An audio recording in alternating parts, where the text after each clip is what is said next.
കായെല്ലാം പൊളിച്ച് വെള്ളത്തിലിട്ടിരിക്കുകയാണ്. അത് കറുത്തു പോകാതിരിക്കാൻ വേണ്ടിയാണ് വെള്ളത്തിലിട്ട് വെച്ചേക്കുന്നത്. ഇനി നമുക്ക് അരിഞ്ഞു കാണിക്കാം. ഒരേ കനത്തിൽ അരിയണം, അല്ലെങ്കിൽ നമ്മുടെ ചിപ്സ് പല മൂപ്പായി പോകും.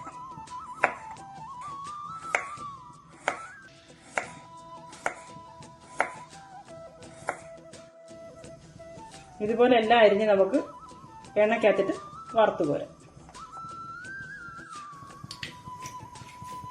ചീനച്ചട്ടി ചൂടായി, എണ്ണ ഒഴിച്ച് വെച്ച് ചൂടായിട്ടുണ്ട്. അതിനകത്തോട്ട് നമുക്ക് അരിഞ്ഞു വെച്ച ചിപ്സ് ഇട്ട് കൊടുക്കാം.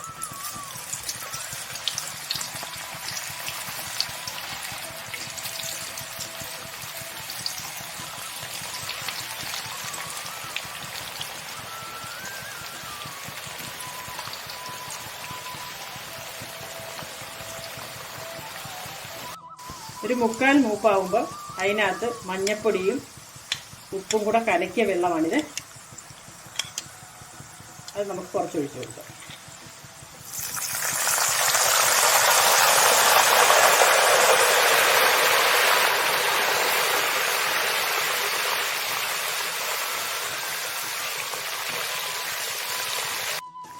നമ്മുടെ ചിപ്സ് എല്ലാം മൂത്ത് വന്നിട്ടുണ്ട്. നമുക്കിനി ഇത് വേറൊരു പാത്രത്തിലേക്ക് മാറ്റാം.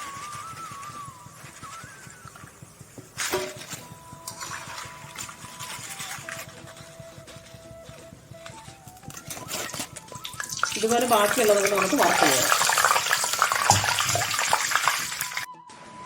അങ്ങനെ നമ്മുടെ ചിപ്സ് എല്ലാം വറുത്ത് കോരിയിട്ടുണ്ട്.